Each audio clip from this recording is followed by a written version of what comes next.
नमस्ते दोस्तों। मैं महेश लिमये आप सबका फिर एक बार मेरे YouTube चैनल में स्वागत करता हूं। लास्ट वीक हमने निफ्टी का मीडियम टर्म का प्रेडिक्शन डिस्कस किया था। उसके साथ साथ जो हफ्ता ख़त्म हुआ उसके बारे में भी जो लेवल्स थे वो भी हमने डिस्कस किए थे।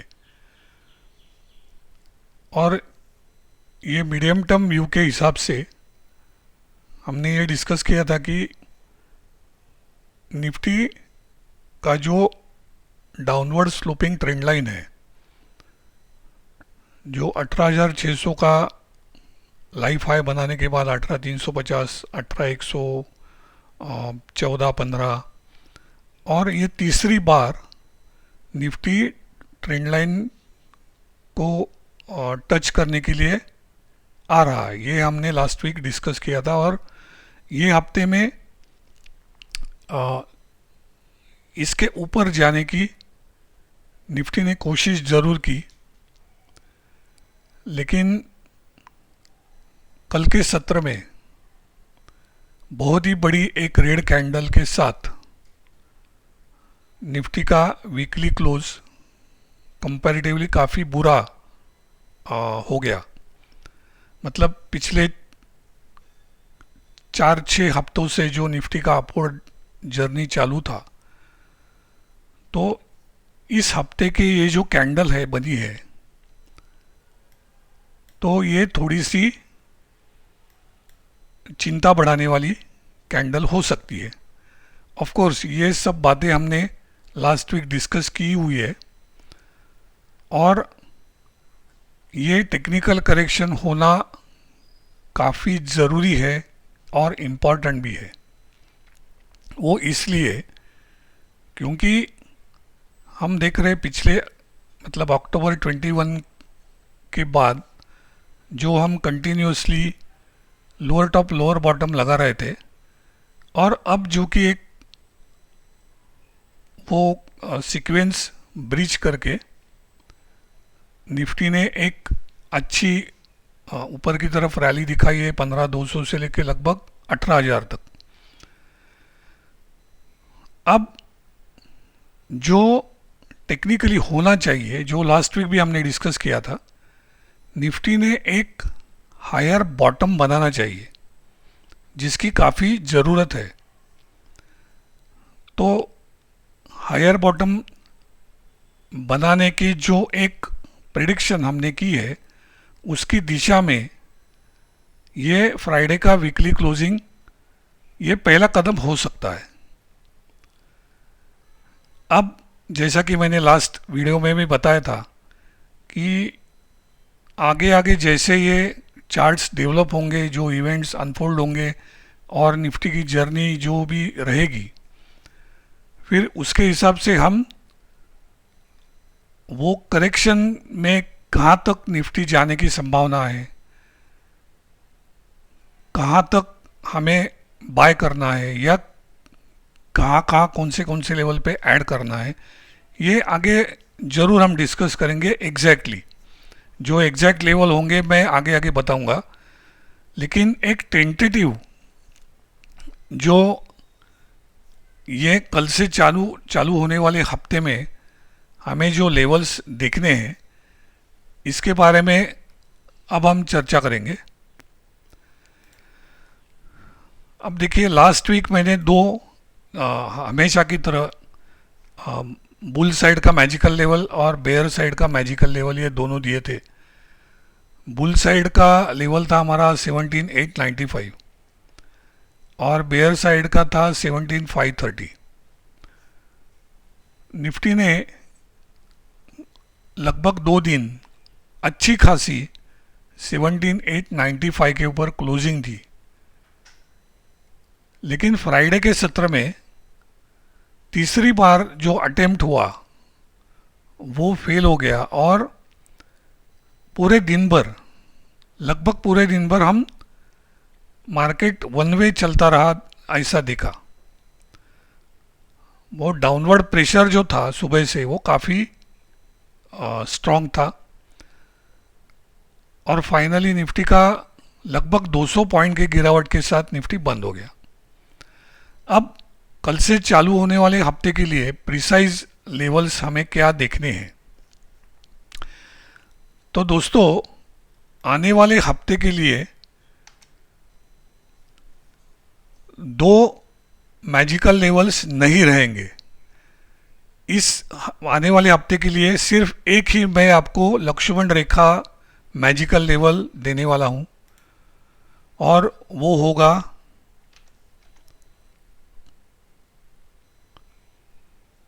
17,875। ये काफ़ी इम्पोर्टेंट लेवल रहेगा। इसके ऊपर अगर निफ्टी सस्टेन होता है तो ही हमें ऊपर के लक्ष्य के बारे में सोचना चाहिए। वो लक्ष्य आ सकते हैं,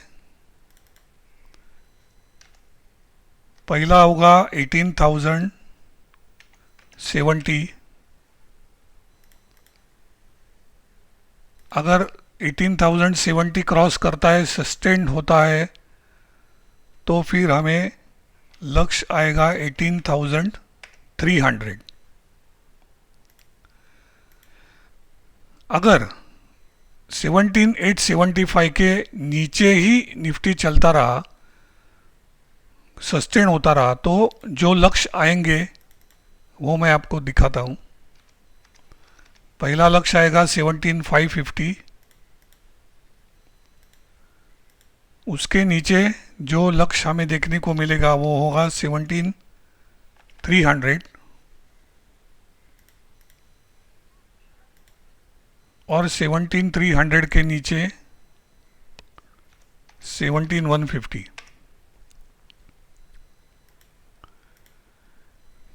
17,150 के बाद उस वक्त क्या कंडीशंस हो सकती है, क्या न्यूज़ फ्लो आता है, ये देख के हमें डिसाइड करना होगा। लेकिन फ़िलहाल आने वाले हफ्ते के लिए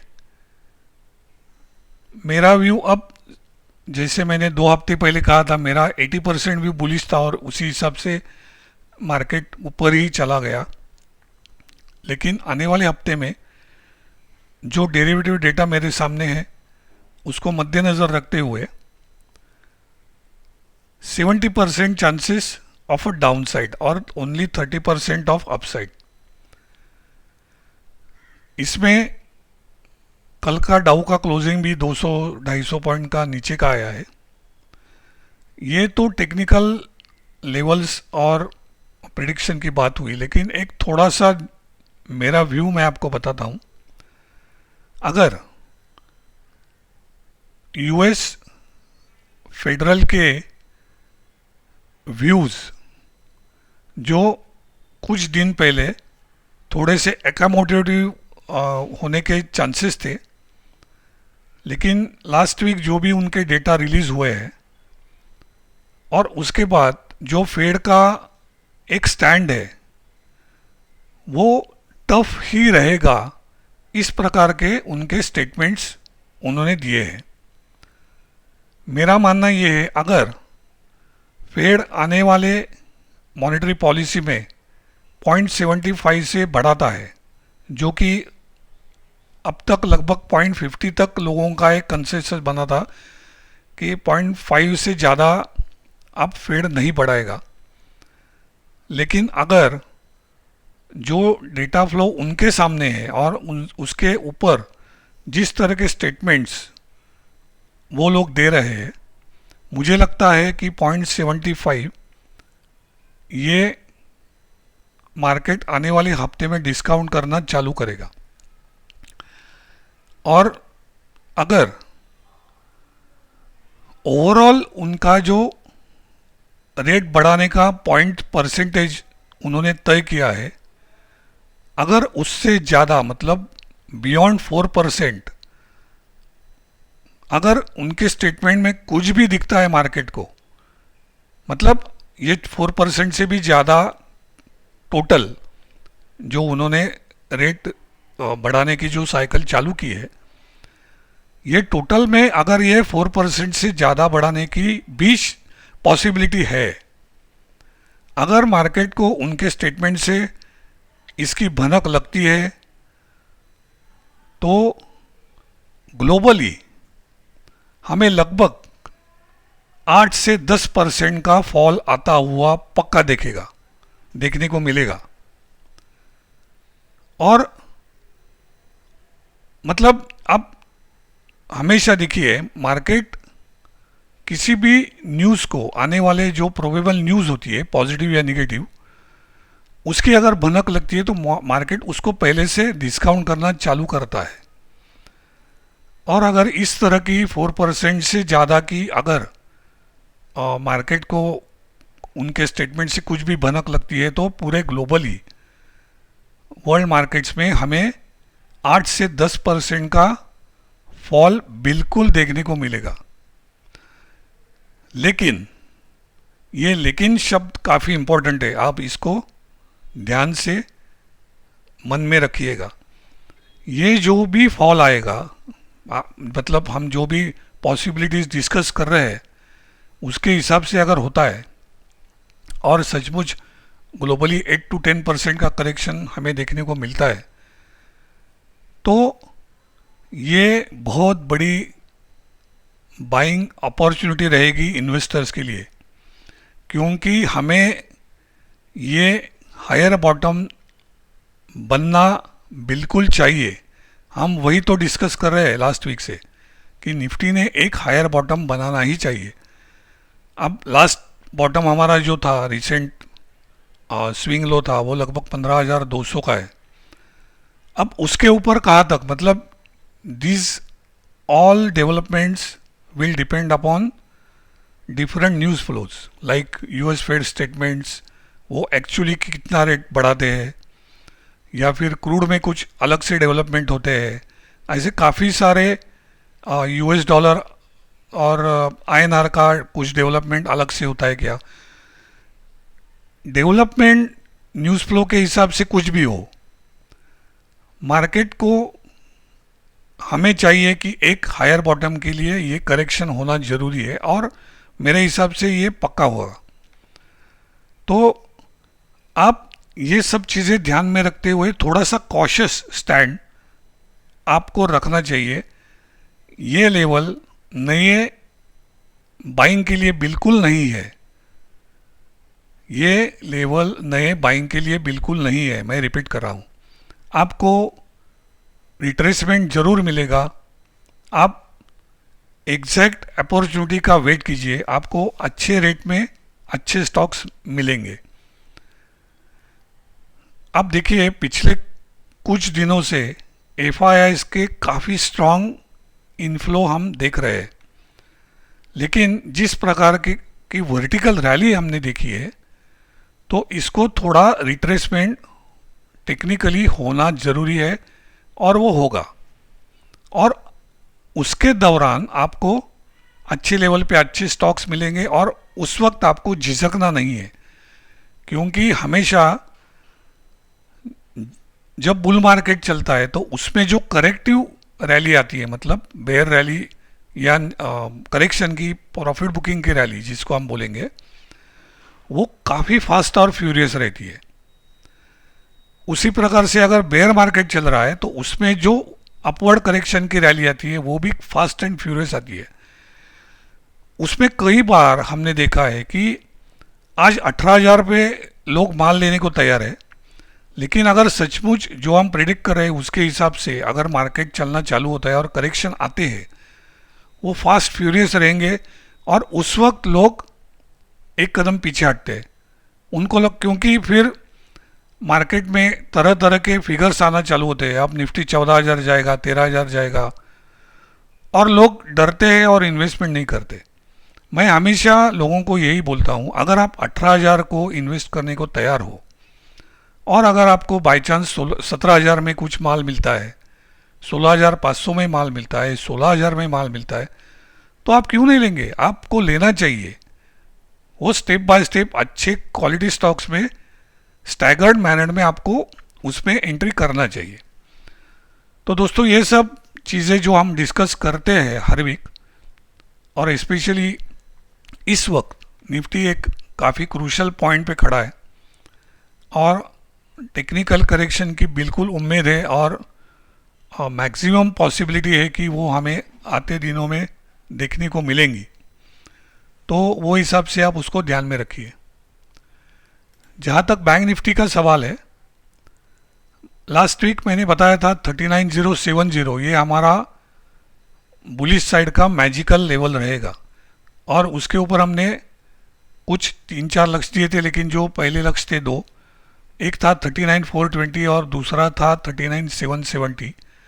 तो आप देखिए एग्जैक्टली प्रिसाइजली दूसरा लक्ष्य हासिल फ्राइडे को हुआ बैंक निफ्टी ने, और वहीं से फॉल चालू हो गया और फाइनली निफ्टी जैसा ही एक बड़ा रेड कैंडल के साथ बैंक निफ्टी का भी क्लोजिंग हुआ है। अब आने वाले हफ्ते में बैंक निफ्टी के लिए हम इंस्टेड ऑफ मैजिकल लेवल्स, मैं आपको उसके फिबोनाची पर हम थोड़ा कॉन्सेंट्रेट करेंगे।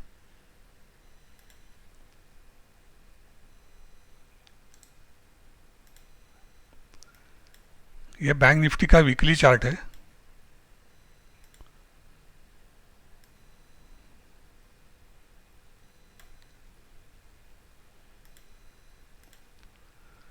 और इसमें भी हमें ये देखने को मिल रहा है कि जो लाइफ हाई का जो 41,829 मतलब 41,830 का जो लाइफ हाई था, और वहाँ से जो करेक्शन हुआ लगभग 32,155 तक, ये इंटायर फॉल का अगर हम फिबोनाची लगाते हैं तो उसका जो 23% है वो आता है 39,546।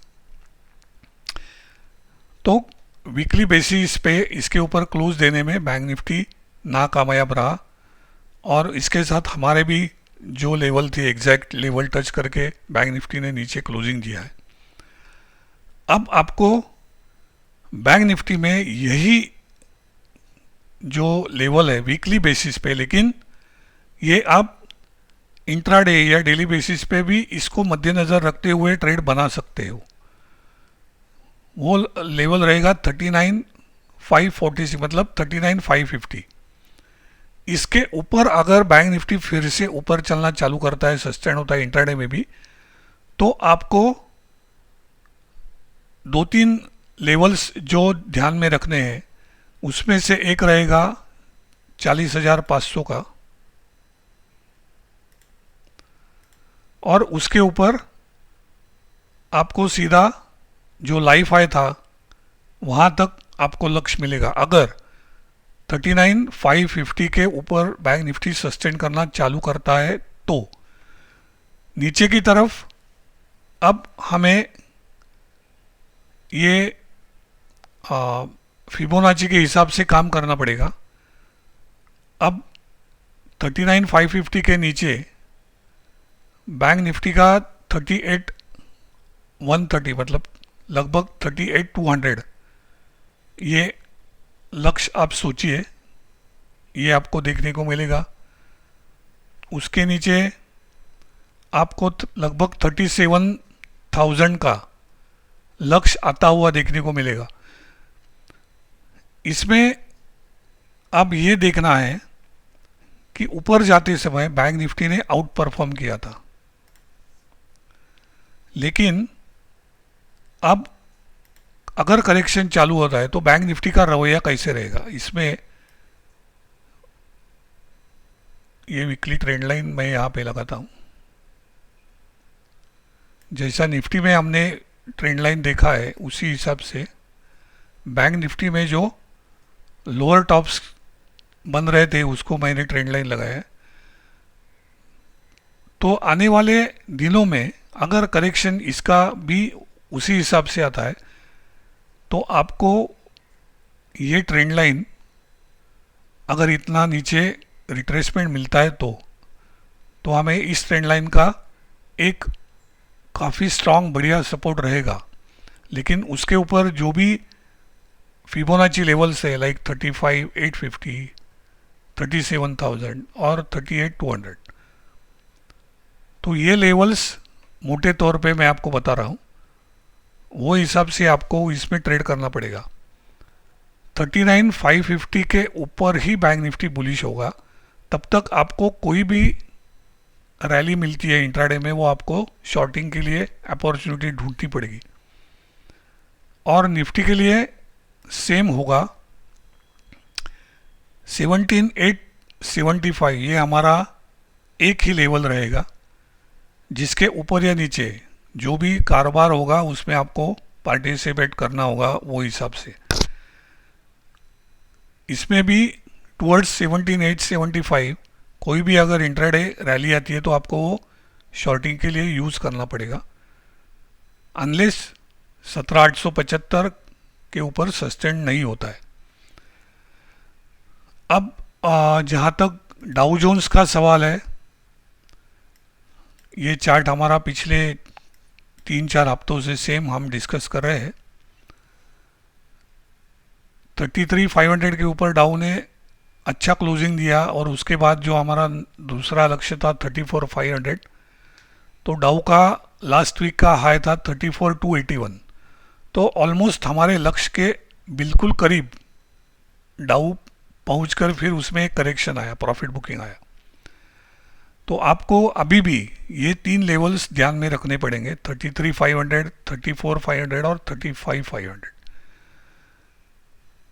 जहाँ तक क्रूड का सवाल है, क्रूड आप देखिए ये भी हमारे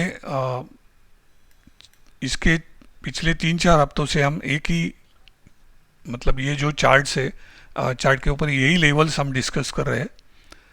93 के नीचे सस्टेन होने के बाद क्रूड में हमें अच्छा फॉल देखने को मिलेगा।